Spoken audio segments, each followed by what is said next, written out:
பகவத்கீதை 15ஆம் அத்தியாயம் புருஷோத்தம யோகம். தருமனின் தம்பி கேட்க தலைவனாம் கிருஷ்ண கர்த்தன் பரமனை வேறாய் கொண்டு படைத்ததோர் மரத்தை சொன்னான். பிரம்மனே கிளைகளாக பிறந்ததும் மரமே என்றான். இருவினை அகற்றும் வேதம் இலைகளாய் முளைத்ததென்றான். ஸ்ரீ பகவான் சொல்கிறார், அர்ஜுனா, வாழ்க்கை என்ற அரச மரத்துக்கு வேர் மேலே இருக்கிறது, கிளை கீழே இருக்கிறது. அது அழிவில்லாதது. வேதங்களே அதன் இலைகள் என்று அந்த வேதங்களே கூறுகின்றன. அதனை முதலில் அறிந்தவனே வேதத்தை அறிந்தவனாவான். அந்த வாழ்க்கை மரத்தின் கிளைகள் மேலும் கீழும் பரவியுள்ளன.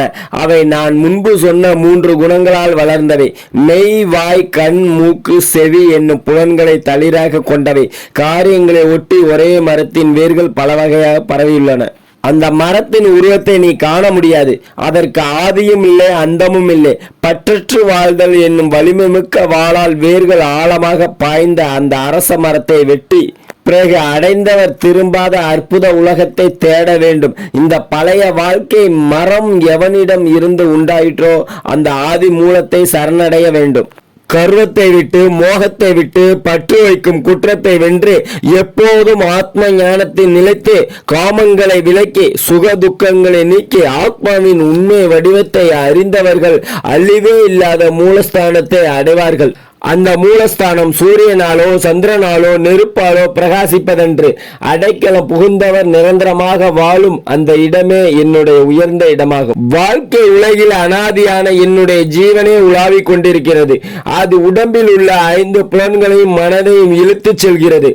மலர்களில் இருந்து மனதை எடுத்துச் செல்லும் காற்றை போல் புலன்களுக்கு தலைமை தாங்கும் எனது ஜீவனும் அதிலுள்ள ஆத்மாவும் ஒரு உடம்பை தாம் அடையும் பொழுதும் அதை விட்டு பிரியும் பொழுதும் இந்த புலன்களையும் தம்முடன் எடுத்துச் செல்கிறார்கள். உடம்பில் உள்ள அந்த ஜீவனும் ஆத்மாவும் காது மூலம் கேட்கிறார்கள், கண் மூலம் பார்க்கிறார்கள், சதை மூலம் உணர்கிறார்கள், நாவின் மூலம் சுவைக்கிறார்கள், நாசியின் மூலம் நுகர்கிறார்கள், மனதின் மூலம் நினைக்கிறார்கள்.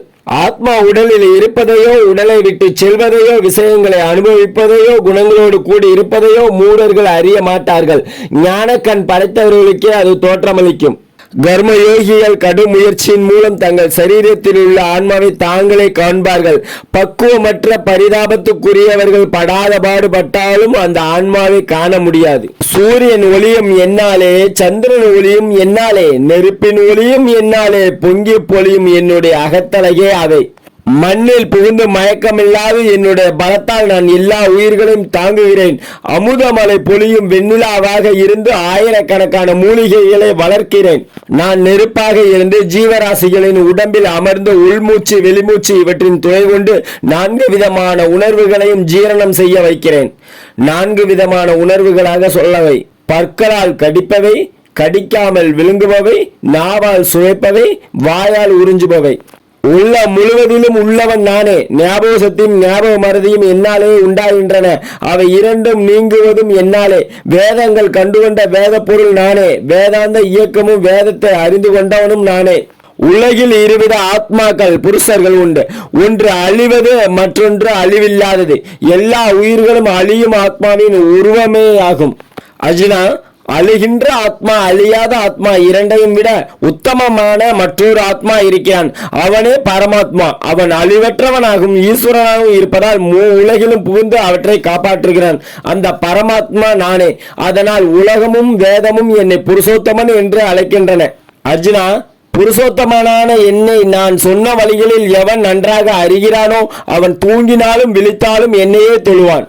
குற்றமற்றவனே, குந்தியின் மகனே, இது ரகசியம், பரம ரகசியம். இந்த சாஸ்திரத்தை உனக்கு சொன்னேன். இது அறிந்தவனே அறிவாளி. செய்ய வேண்டிய காரியத்தை ஒழுங்காக செய்தவனும் அவனே.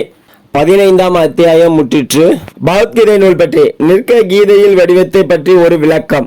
இதில் முதல் 4 அத்தியாயங்கள் ஆத்மா, சரீரம், கர்மயோகம், கர்ம சந்நியாசம் இந்த 2 விஷயங்கள் மாறி மாறி சொல்லப்பட்டிருக்கின்றன. சில இடங்களில் சில சுலோகங்கள் ஒன்றுக்கொன்று முரண்பாடாகவும் தோற்றமளிக்கின்றன. அவை முரண்பாடுகள் அல்ல என்று சில தத்துவ ஞான விளக்கங்களை ஒரு சில உரையாசிரியர்கள் கூறியுள்ளார்கள். ஸ்லோகத்தின் நேர் பொருளுக்கு அந்த விளக்கங்கள் வித்தியாசமாக இருந்தாலும் அப்படி சொல்வதும் தவறாகாது என்ற நியாயத்தில் அவற்றை ஏற்றுக்கொள்ளலாம். ஆனால் பகவான் எந்த பொருளில் சொல்லி இருக்கிறானோ அந்த பொருளில்தான் நான் வரைந்திருக்கிறேன். அவற்றை ஆராய்ந்து தெளிய வேண்டியது வாசகர் பொறுப்பு. பெரும்பாலும் எல்லா உரையாசிரியர்களும் என்ன சொன்னார்களோ அதைத்தான் முதல் 3-4 அத்தியாயங்களில் என் நடையில் அப்படியே சொல்லியிருக்கிறேன். காரணம், சிற்றறிவு படைத்த நாம் ஒரு மாபெரிய தத்துவத்தில் கை வைக்கிறோம் என்ற பயமும் ஜாக்கிரதையுமே. ஆனால் அடுத்தடுத்து நான் பகவானுடன் இரண்டரை கலந்து விட்டது போல் தோன்றியதால் ஓரளவு சொந்த உவமைகளை விரிவுரைகளை கையாண்டிருக்கிறேன். எந்தெந்த விஷயங்கள் கவிதையாக எழுதுவதற்கு சுவையானவையோ அந்த விஷயங்களை கவிதையிலே வரைந்திருக்கிறேன். கடைசி அத்தியாயத்தின் 78 சுலோகங்களில் 73 கவிதையாக்கி இருக்கிறேன். இந்நூலில் நான் செய்திருப்பது ஒரு உரையாசிரியரின் வேலைதான். ஆனால் ஒவ்வொரு அத்தியாயத்தின் சாரத்தையும் சுவையாக உவமைகளோடு ஒரு சிறு நூலாக எழுதலாம் என்றிருக்கிறேன். இப்படி ஒன்றை எழுதுவதற்கு என்னை தூண்டி ஊக்குவித்தவன் அந்த பகவானே. இது சரியாயினும் தவறாயினும் எல்லாம் அவனே சேர்ந்ததே.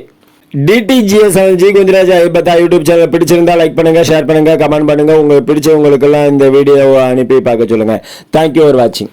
பகவத்கீதையில இதுக்கு முன்னாடி உள்ள அத்தியாயங்களை பார்க்கணும்னு நீங்க நினைச்சீங்கன்னா இதுக்கு முன்னாடி உள்ள அத்தியாயத்தை பார்க்கறதுக்கு DTGS ஜி குஞ்சராஜ் ஐபத்தா யூடியூப் சேனல்ல போய் பாருங்க. தேங்க்யூ ஃபார் வாட்சிங்.